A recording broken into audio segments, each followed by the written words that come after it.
Hello friends, आ गई हूँ मैं इस ड्रामे का नेक्स्ट पार्ट लेकर।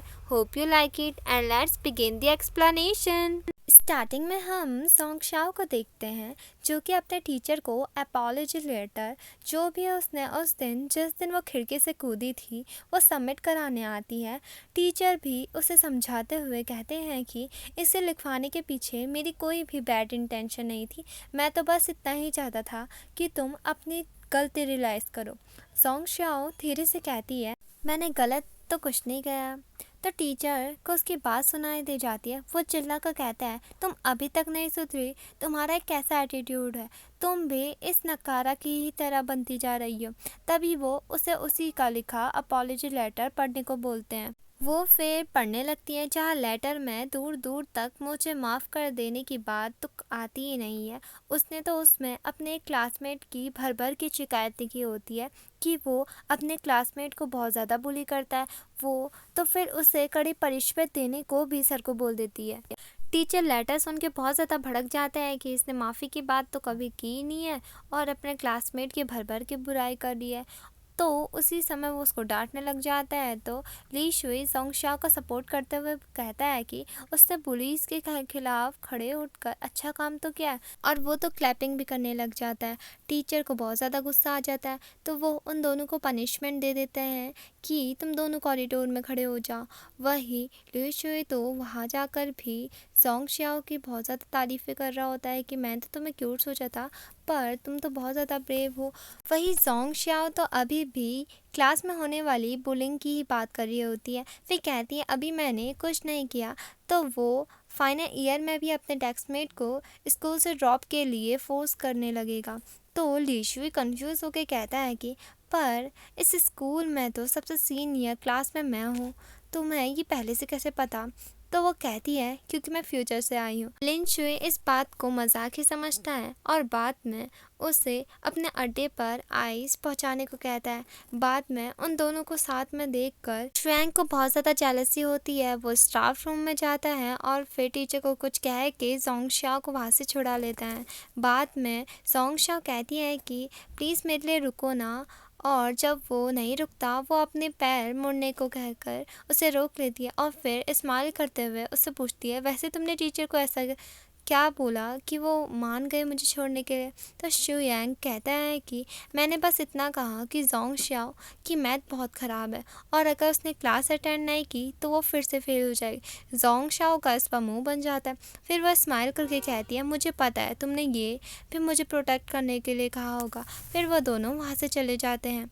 क्लास में सॉन्ग शाओ नहीं थी तो वो फिर हिम्मत करके अपने फ्रेंड को पूछता है कि अगर कोई लड़की किसी लड़के के साथ बहुत अच्छे से हंस हंस कर बात करे, उसके साथ रहे, वो लड़की उस लड़के की हर बात माने, तो इसे हम क्या कहेंगे?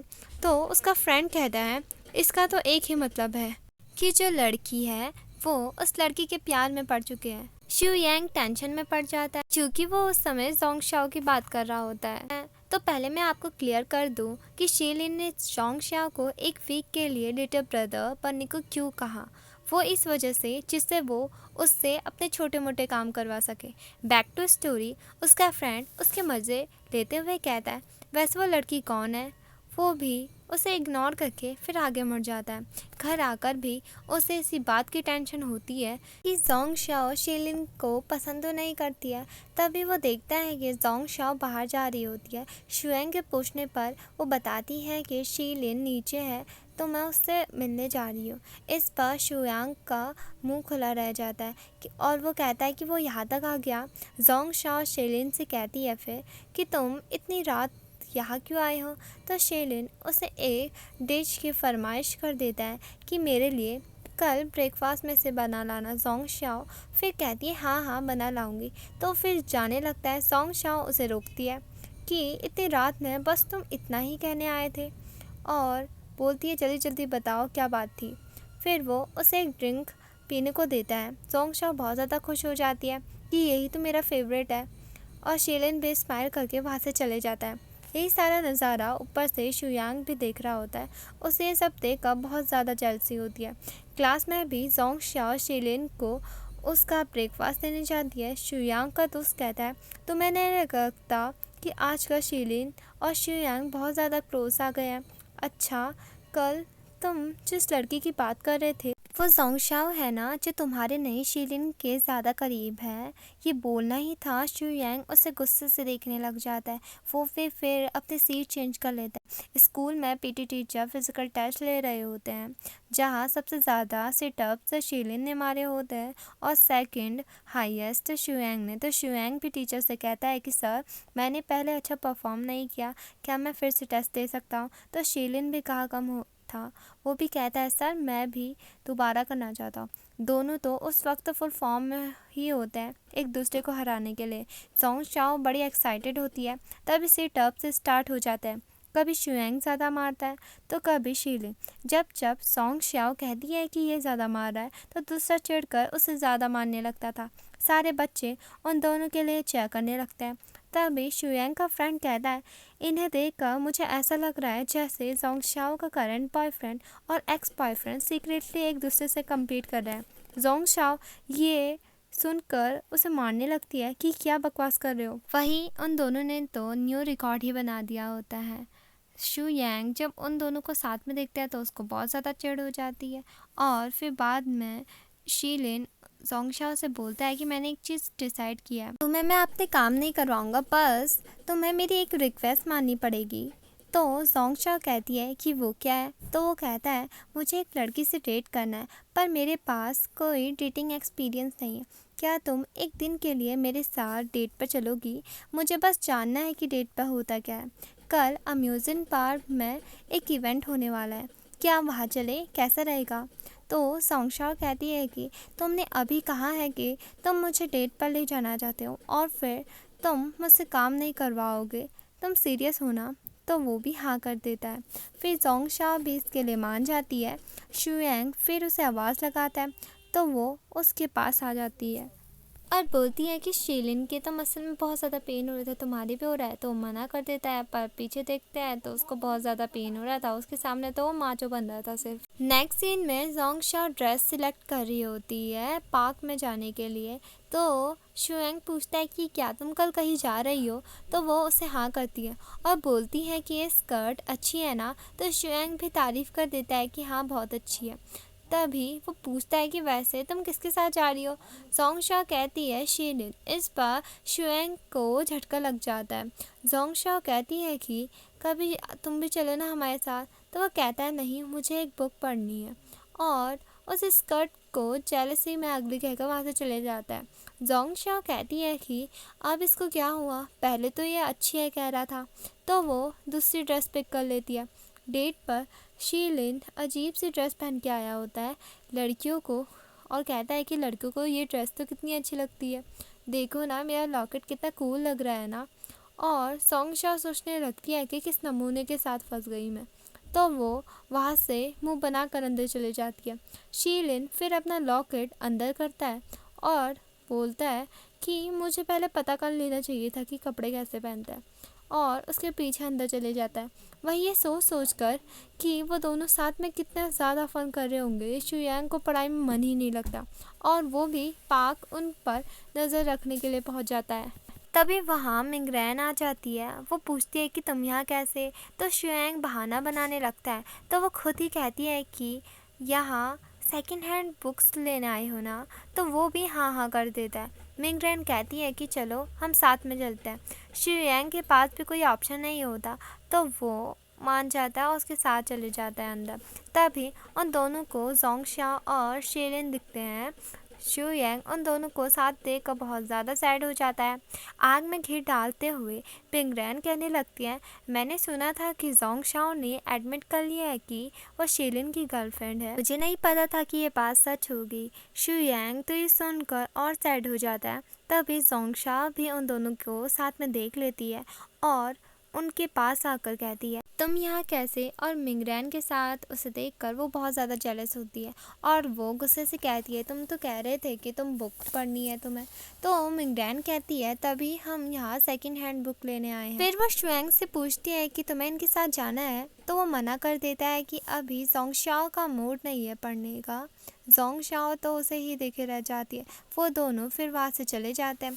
शीलिन उसके बालों पर क्लिप ट्राई कर रहा होता है कि ये अच्छा है ना, तो तभी वो कहती है ये कैसा एटीट्यूड है। तो वो सहम जाता है और दोनों हाथों से उसे प्यार से देता है कि अब ठीक है। तो जोंग शाओ कहती है कि तुमने उसके एक्सप्रेशन देखे, वो कैसे कह सकता है कि मेरा पढ़ने का मूड नहीं है। तो शीलिन थोड़ा सैड होके कहता है उसकी बातों से तुम इतना ज़्यादा अफेक्ट हुई। तो जोंग शाओ कहती है छोड़ो अब ये बात, किस तरह की लड़की तुम्हें पसंद है मैं उसके लिए वैसी गिफ्ट खरीदूंगी। तो शीलिन थोड़ा सैड होके कहता है कि ये क्लिप्स तुम नहीं खरीद रही हो जो मैंने तुम्हारे लिए पिक किया, इट्स ओके। और इससे पता लग जाता है कि शीलिन भी जोंग शाओ को बहुत ज़्यादा लाइक करता है। वही शुयांग का ध्यान उन पर ही था और वो वहाँ से जाने लगता है। तो मिंगरेन उसे रोक के कहती है कि तुम जोंग शाओ के पीछे जा रहे हो ना, क्या तुम मेरे जैसे नहीं हो? मैं तुम्हें प्यार करती हूँ तभी तुम्हें फॉलो करती हूँ, पर तुम्हें जोंग शाओ पसंद है तो तुम उसे ढूंढने जा रहे हो। इस पर शुयांग भी उसे कुछ आंसर दे नहीं पाता और जोंग शाओ को देखने लगता है। नेक्स्ट सीन में शुयांग घर पर पहले आकर बैठा होता है। तो जोंग शाओ से फिर वो पूछता है कि तुम इतनी लेट में क्यों आई। तो वो कहने लगती है कि शीलिन ने मुझे बड़े से झूले में दोबारा बैठा दिया था, इस वजह से मैं लेट हो गई। और स्माइल करते हुए उसके पास आती है कि तुम्हें ज़रूरत नहीं है हर वक्त मेरा वेट करने की। तो शुयांग बहाना बनाने लगता है कि मैं तुम्हारा वेट थोड़ी ना कर रहा था, वो तो मेरे कमरे का लैंप टूट गया तो मैं बस उसे ही देख रहा था। जोंग शाओ कहती है कि मुझे नहीं पता था शुयांग तुम्हारे पास सुपर पावर है, और उसकी बुक सीधी करते हुए कहती है कि तुम उल्टा भी पढ़ लेते हो, मुझे तो पता ही नहीं था। शुयांग शर्मिंदा हो जाता है और वहाँ से चले जाता है। सुबह उठकर जब वो अपना ब्रेकफास्ट देखती है तो बहुत ज़्यादा खुश हो जाती है। तभी कैलेंडर पर देखने पर उसे याद आता है कि आज तो शुयांग का बर्थडे है। शुयांग उससे इवनिंग का प्लान पूछता है तो वो कहती है कि आज मेरा कोई और प्लान है तो तुम घर अकेले चले जाना। शीलिन के साथ फिर वो चले जाती है। इस पर शुयांग को बहुत ज़्यादा बुरा लग जाता है कि जोंग शाओ मुझसे कितना दूर हो गई। घर आकर भी उसे जोंग शाओ कहीं नहीं मिलती। तभी उसके मदर का उसे कॉल आता है और वो उसे कहती है कि हैप्पी बर्थडे और मुझे माफ़ कर दो कि आज मैं तुम्हारे बर्थडे में तुम्हारे साथ नहीं हूँ। फिर वो उससे पूछती है कि बेटा बर्थडे कैसा जा रहा है। तो वो झूठ कहने लगता है कि बर्थडे मेरे फ्रेंड्स मेरा बहुत अच्छे से सेलिब्रेट कर रहे हैं, मेरे लिए वो केक भी लाए, हमने गेम्स भी खेले। ये कहकर वो बहुत ज़्यादा सैड हो जाता है क्योंकि ऐसा कुछ भी नहीं हुआ था उसके साथ और आज का पूरा दिन उसने अकेले ही काटा था। तभी जोंग शाओ का कॉल आता है उसे कि मैं चाबी घर पे भूल आई हूँ तो जल्दी से डोर खोलो। जब वो डोर खोलता है तो Jong Shao happy birthday song गाने लगती है और उसके हाथ में एक क्यूट सा केक था। शुयांग बहुत ज़्यादा सरप्राइज हो जाता है और खुश भी होता है। जोंग शाओ फिर उसे गिफ्ट देती है और कहती है कि मैंने इसे बहुत देर सोच कर तुम्हारे लिए लिया है, अच्छा हुआ शीलिन मेरे साथ था, वरना मुझे तो पता ही नहीं चलता कि तुम्हारे लिए क्या लूँ।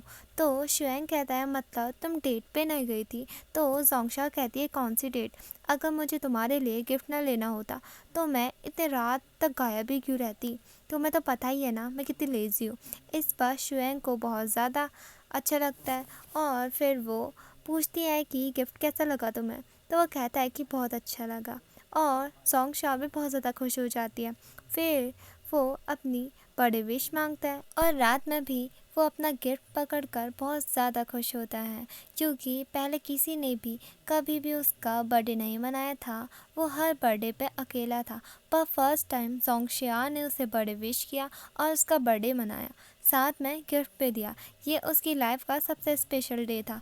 उससे अपनी खुशी छुपाई नहीं छुप रही थी और वो बहुत ज़्यादा खुश था और हंसते हंसते ही वो सो जाता है। इसी के साथ इस ड्रामे का ये पार्ट यही ख़त्म होता है। Hope you like it and please like कीजिए, शेयर कीजिए and subscribe my channel. Thank you.